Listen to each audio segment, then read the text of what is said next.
Hello everyone, welcome to my channel. So in this video हम कबीर की साखियाँ पढ़ेंगे class 8 का चैप्टर नंबर 7 या फिर चैप्टर नंबर 9 है ये. चलो इसको हम विदाउट वेस्टिंग टाइम हम इसको स्टार्ट करते हैं. जाति न पूछो साध की, पूछ लीजिए ज्ञान. जाति न पूछो साध की, पूछ लीजिए ज्ञान. अब इसका अर्थ क्या है? जब भी हम किसी ज्ञानी व्यक्ति को मिलते हैं तब उस ज्ञानी व्यक्ति को हमें उसकी जाति नहीं पूछनी चाहिए, बल्कि जाति पूछने के बगैर हमें उस इंसान को उसके पास का जो ज्ञान है वो पूछना चाहिए. जाति न पूछो साधु की, कभी साधु को उसकी जाति न पूछो, उसका ज्ञान पूछ लो. ठीक है, ये हुआ फर्स्ट का. मोल करो तलवार का, पड़ा रहन दो मन. जिस तरह जब हम कोई तलवार खरीदने जाते हैं तब हम तलवार का जो कवर है, कवर मतलब म्यान, ओके, कवर मतलब म्यान, तलवार का जो कवर है, हम कवर देखकर तो तलवार नहीं खरीदते. हम कवर निकालते हैं, तलवार का धार देखते हैं, मतलब वो कितनी शार्प है, उसमें कितना शार्पनेस है वो हम देखते हैं. अगर अच्छा हुआ तो ही हम तलवार खरीदेंगे. अगर यह तलवार का कोई धार नहीं हुआ तो तलवार खरीदने पे कुछ फ़ायदा है क्या? कुछ फ़ायदा नहीं. इसलिए हम जैसे कि हमें किसी को भी इसी प्रकार किसी भी मनुष्य को देखकर उसके रंग रूप जाति से हमें उसका ज्ञान नहीं पता चलता. उसका जो रंग रूप है वो कैसा दिखता है वो तो बस उसका म्यान है, लेकिन उसके अंदर जो विज्ञा है, जो नॉलेज है, वो जो ज्ञान है, वह उसका रियल आइडेंटिटी है. ठीक है, मे बी आपको ये फर्स्ट लाइन का मीनिंग समझा होगा. ये बहुत इजी था ये. कभी साधु को जाति मत पूछो, उसका ज्ञान पूछो. जैसे कभी कोई इंसान को देखकर मत आइडेंटिफाई करो कि बाबा हाँ ये कितना गरीब लग रहा है, ये कितना पागल लग रहा है, ये कितना अनपढ़ लग रहा है. नहीं, हम उसे उसके रंग रूप से उसको हम डिसाइड नहीं कर सकते नेचर. ऑलवेज ये हम ध्यान में रखना है कि उसका ज्ञान सिर्फ लेना है दूसरों से और कुछ नहीं लेना. ठीक है. नेक्स्ट है, अवधगारी एक है, उल्टत होई अनेक. कहा कबीर सिंह नहीं उल्टिए, वही एक की एक. मतलब अगर समझो मैंने किसी को गाली दी, किसी ने किसी को गाली दी, एक गाली दी तो आगे वाला गाली देगा, आगे वाले ने दी तो फिर हम भी गाली देंगे.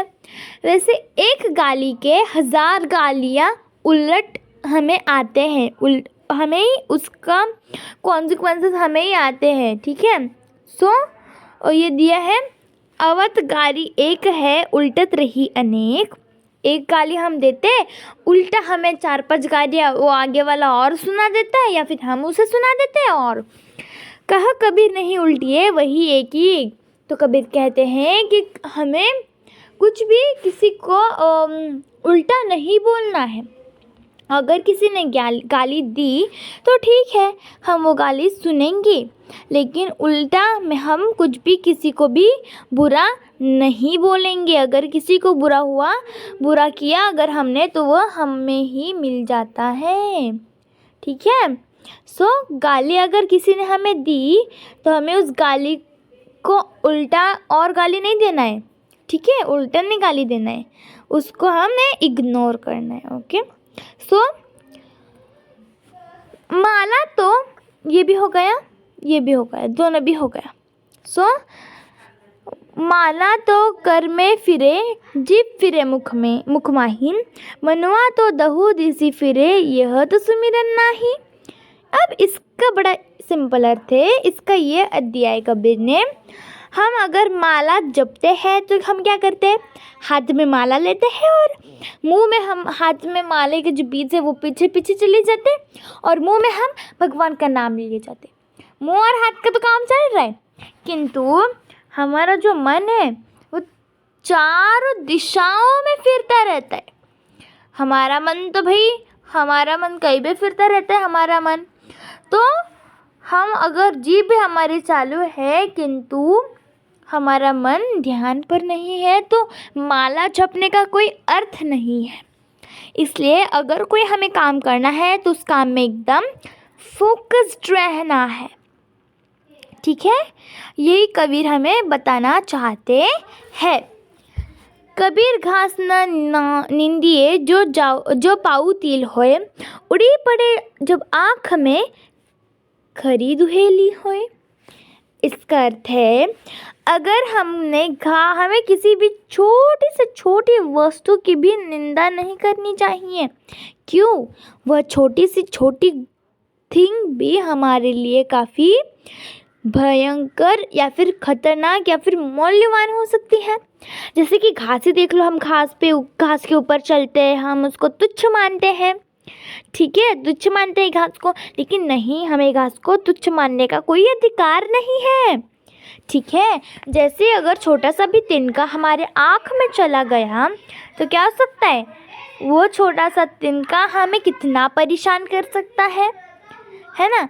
इसी तरह हमें किसी भी छोटी से छोटी वस्तु का अपमान नहीं करना चाहिए। मतलब अगर कोई इंसान हमें नीचे लो कास्ट का अगर इंसान है, जैसे शूद्र थे, तो उनका हमें इंसल्ट नहीं करना चाहिए था।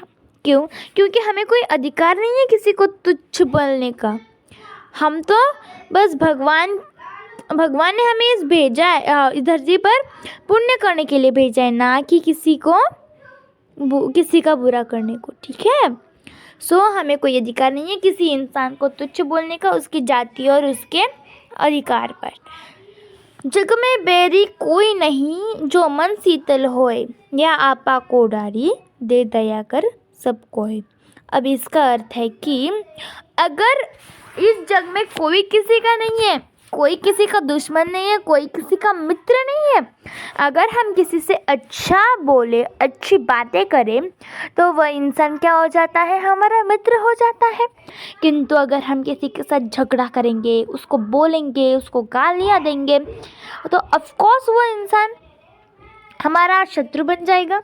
तो इस दुनिया में कोई किसी का नहीं है, ये हमारे बोलने के ढंग पर होता है कि हम उस इंसान से कितना फ्रेंडशिप कर पाएंगे, ठीक है। तो बस यही इसका मीनिंग था। बहुत अच्छी साखियाँ है ये। जग में कोई बैरी नहीं जो मन शीतल हो, जो जिसका मन शीतल है, मन शांत है, शीतल मतलब शांत, जिसका मन शीतल है उसका कोई दुश्मन नहीं। किंतु जो आपा को डारी दे, जो अपना आपा खो दे, जो अपना एंगर खो दे, अहंकार खो दे, उसका कोई भी मित्र नहीं, उसका सब बैरी ही बैरी हो जाएंगे। तो बस इसका यही अर्थ है कि जग में बैरी कोई नहीं जो शीतल, जिसके मन में शीतल होए, या आपा को डारी दे दया कर सबको, इसलिए हमें सबका दया करना चाहिए। सो होप आपको ये समझ आया होगा। ये बहुत बहुत बहुत बहुत आसान कविता थी ये। सो अब हम इसके क्वेश्चन आंसर्स नेक्स्ट वीडियो में करेंगे, और नेक्स्ट वीडियो अगले टॉपिक पे, कौन से भी टॉपिक पे हो जाएगा। So if you like this video, don't forget to subscribe my channel. Thank you so much guys. Bye.